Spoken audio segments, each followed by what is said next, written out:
कि वो पूरे राजस्थान के मुख्यमंत्री हैं, केवल जोधपुर के मुख्यमंत्री नहीं है। सफल मुख्यमंत्री वही है कि उसको कहीं से भी लड़ा दिया जाए। भारत ने यहाँ तक कह दिया कि फिर मैं तो वेनिस भी बना सकता हूँ। तो मेरा ये सवाल ये है कि जब आपकी जो भाजपा ने, बीजेपी ने वेनिस बना के वोट कई सारे चुनाव जीते हैं और आज वही ताराचंद जिनके पास अनुभव है वो ये कह रहे हैं कि मैं वेनिस। देखो भैया, हम विरोधी के वकीलों ने ये कोर्ट में गई, हमने आंदोलन नहीं किया क्योंकि न्याय का विकेंद्रीकरण होना चाहिए। तो इसी थीम को लेकर के, इसी थ्योरी को लेकर हाई कोर्ट बेंच की भी स्थापना होनी चाहिए। वो व्यक्ति हैं जो सवेरे उठ करके भगवान के दर्शन किए बिना वो पानी नहीं पीते। आपको पता है कि आप मान के चलिए एक नया डॉक्टर आता है एमबीबीएस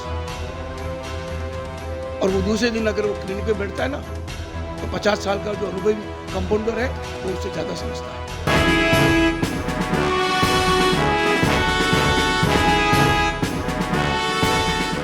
देखिए, कोर्ट परिसर में हम आते हैं, यहाँ तो एक बड़ा नामचीन नाम हमें सुनाई देता है। और नाम की मैं बात करूँ तो पहले थोड़ा सा हम इस ऑफिस में घूमते हैं तो ये फ़ोटो आप देखिए। मुझे एक फ़ोटो दिख रहा है, उसमें अटल बिहारी जी वाजपेयी खड़े हैं, उनको माला पहना रहे हैं शायद। और ये वो नाम है जो इस कोर्ट परिसर में जिसकी नींव और उसका नाम सिमिलर चलते हैं। मुझे लगता है कि जैसे जैसे इसकी नींव बड़ी हुई तो ये नाम बड़ा ऊपर उठा। दोनों ने पैरेलल में अपना वर्चस्व कायम किया और वो नाम आज हमारे साथ में है। मुझे बड़ी खुशी है कि मैं जिस नाम को सुनता था, जिनके बारे में हमने सुना था, वो हमारे साथ में। परिचय के मोहताज नहीं हैं, लेकिन नाम खूबीलाल जी सिंघवी साहब हैं।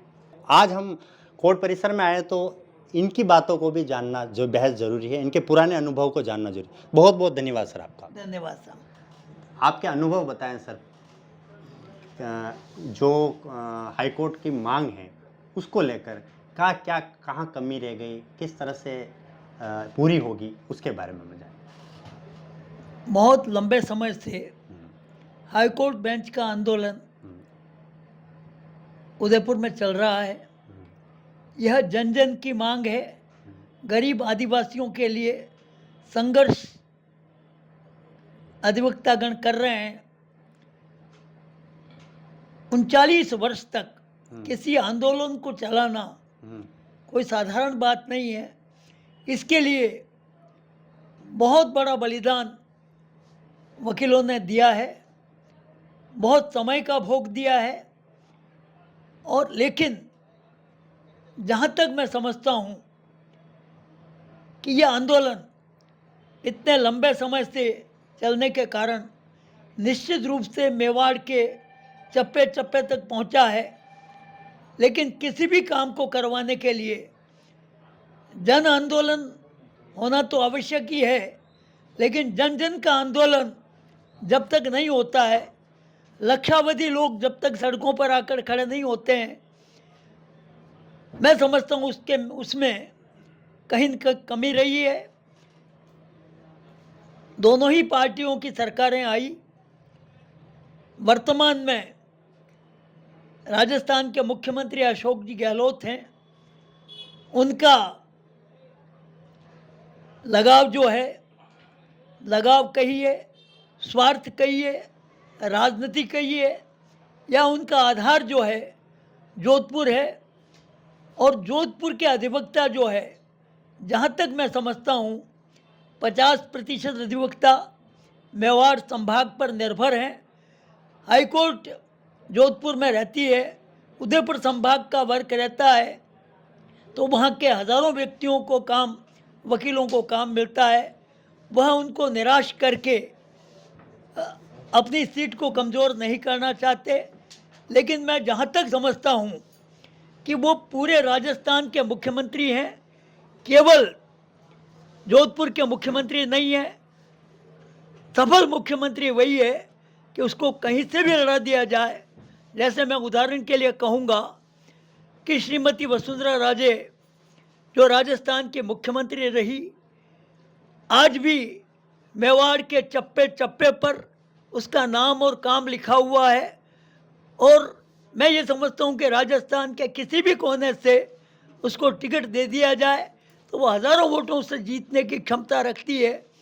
मेवाड़ की जो मांग है, गरीब और आदिवासियों की मांग है, उस मांग को निश्चित रूप से अशोक जी गहलोत को जोधपुर का स्वार्थ छोड़कर, जोधपुर का मोह छोड़कर चाहे अन्य स्थान से चुनाव लड़ना पड़ता। राजनीति में तो हमेशा यह देखा जाता है कि नुकसान कहाँ कम है और मुनाफा कहाँ अधिक होता है। अगर वो जोधपुर का मोह छोड़ देते तो मैं ये समझता हूँ सारे मेवाड़ संभाग का, संपूर्ण मेवाड़ का और मेवाड़ के जन जन का उनको लाभ होता। और यहाँ से जो भी सरकारें आज तक बनी है, मैं ये समझता हूँ मेवाड़ की अहम भूमिका रही है। मेवाड़ में जिस पार्टी को बहुमत मिला है, उसकी सरकार बनी है, तो वह लाभ अशोक जी गहलोत को मिलता। लेकिन मैं ये समझता हूँ कि वह उस लाभ से वंचित रहे हैं। और जो कमी है, 39 वर्ष तक किसी आंदोलन को चलाना यानी गिनीज बुक में नाम लिखवाने लायक है। तो ऐसी स्थिति में आंदोलन अपने आप में सफल है। आज नहीं तो कल सफलता मिलेगी, क्योंकि अधिवक्तागण अपने लक्ष्य के लिए सब प्रकार का समर्पण करने के लिए तैयार बैठे हुए हैं और करेंगे। आपने कहा भाजी 43 साल भी गिना दिए हैं, लेकिन अशोक गहलोत की विफलता भी गिना दी। उस बीच वसुंधरा राजे का आपने नाम लिया, वसुंधरा राजे भी एक मुख्यमंत्री रही हैं, उनके कार्यकाल में भी एक काम हो जाता भाजी?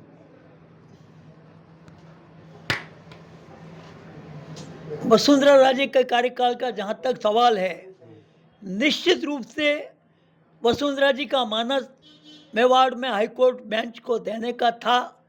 लेकिन हमारा जो प्रयत्न था, बहुत समय के पश्चात जब उनका अंतिम समय चल रहा था, उस समय वसुंधरा जी से संपर्क किया गया, उनको मांग समझाई, उन्होंने अपना मानस बनाया और उनको लगता था कि पुनः जीत कर आऊँगी और निश्चित रूप से यह काम करूँगी।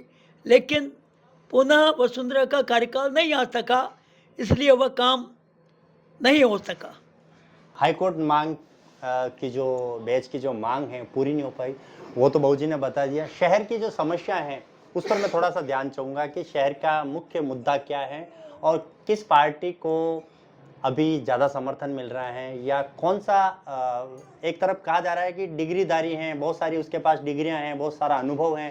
दूसरी तरफ ताराचंद जी के लिए कहा जा रहा है कि वो वरिष्ठ हैं, उनके पास 40 साल का अपना अनुभव है। तो क्या लगता है इस बार?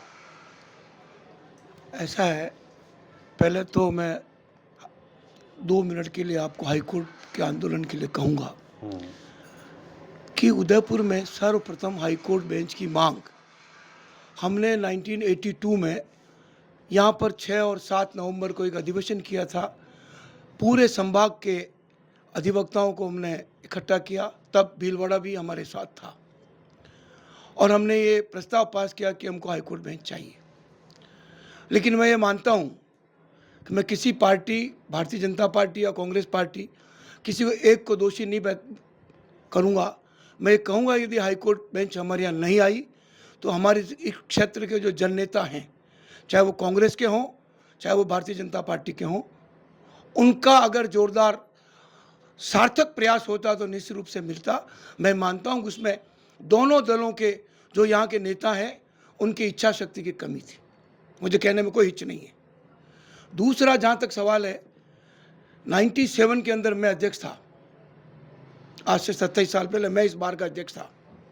मैं स्वयं भैरव सिंह जी के पास गया, उन्होंने कहा मैं हाईकोर्ट बेंच चाहता हूँ कि गरीबों को न्याय मिले। मैंने इस क्षेत्र के आदिवासी की गरीबी को देखा है, न्याय से वंचित होते हुए देखा है, उनकी तड़प भी देखी है, उनकी जायज़ मांग भी देखी है।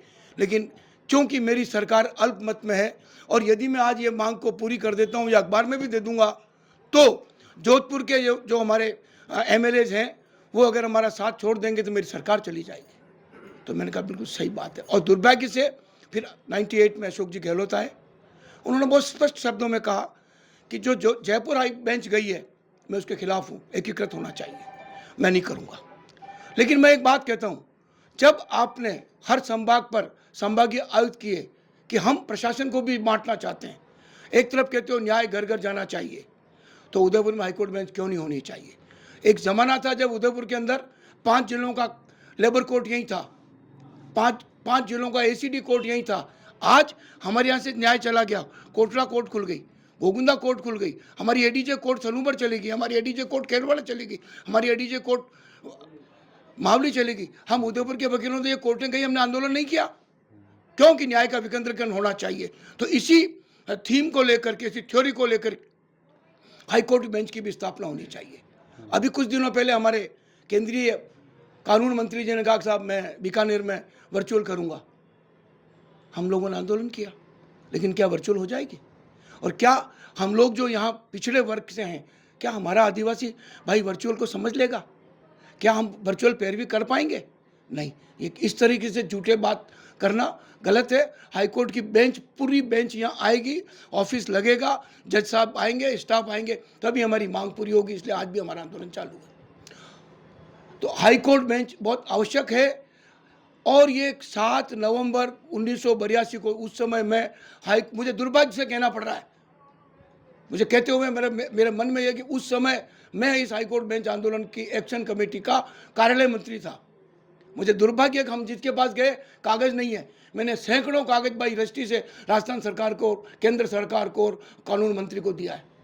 97 में मैं प्रधानमंत्री इंद्र कुमार गुजराल के पास गया, हाईकोर्ट बेंच चाहिए, विचार करते हैं, कागज लेके रख देते हैं। उसके बाद में कपिल सिब्बल से मिला, मैं अरुण जी जेटली से मिला, लेकिन किसी ने भी हमारी इस जायज़ मांग के ऊपर गौर नहीं किया। क्यों? कि हमारे पास बैक नहीं था, चाहे वो कांग्रेस का हो, चाहे भारतीय जनता पार्टी का। मैं भी भारतीय जनता पार्टी का बरसों तक पदाधिकारी रहा हूँ, और आज भी मेरे रग रग में भारतीय जनता पार्टी है। लेकिन यदि किसी की कमी है तो मुझे कहने में कोई शर्म और हिच नहीं है।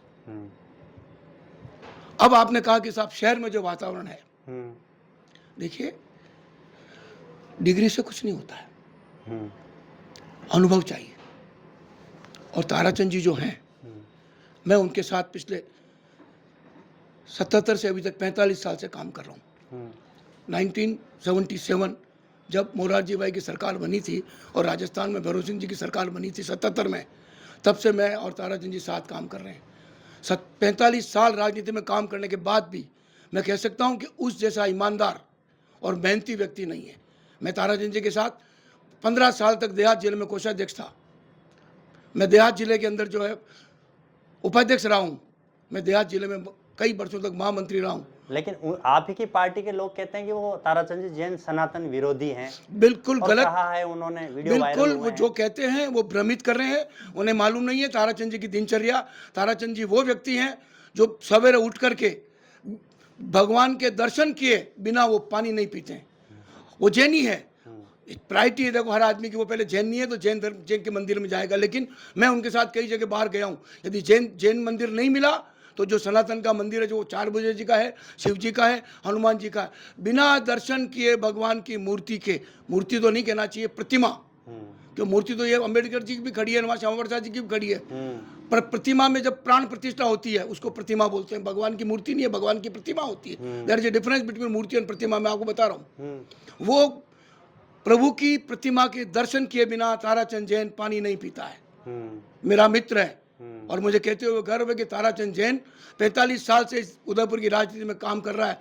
किसी व्यक्ति ने 1 रुपये का आरोप उस पर नहीं लगाया। वो 4 साल से निर्माण समिति के अध्यक्ष हैं।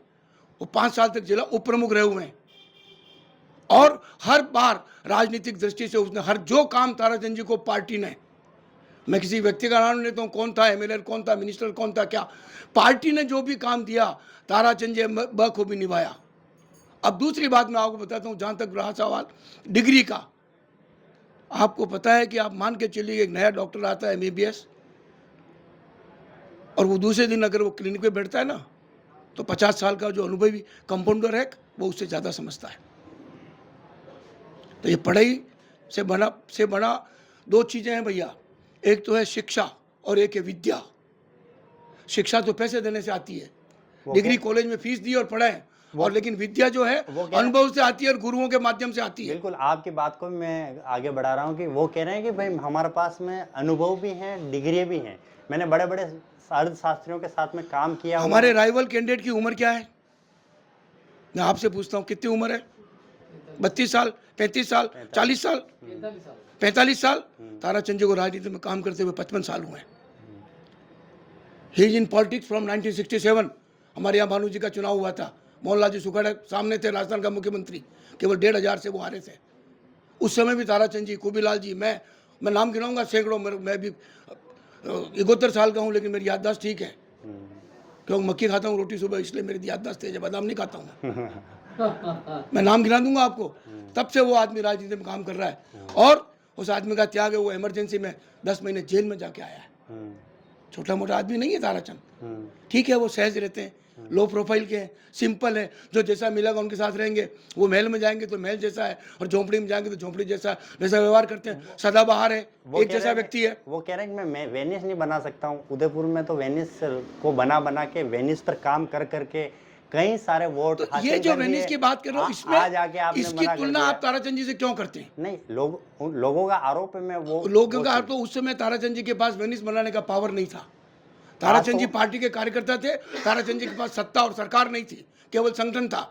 आज तो और ये संगठन जो आज गली गली में हमारा बच्चा खड़ा है, हमारा कार्यकर्ता हर घर में खड़ा है, ये इसमें ताराचंद जी का बहुत बड़ा योगदान है। आज तो ताराचंद जी ने यहाँ तक कह दिया कि भाई मैं तो वेनिस नहीं बना सकता हूँ।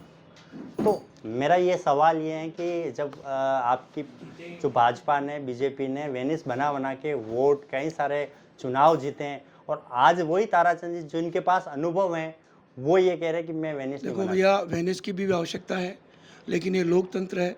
ये देश जब 47 में आज़ाद हुआ, हमारे पास कुछ नहीं था।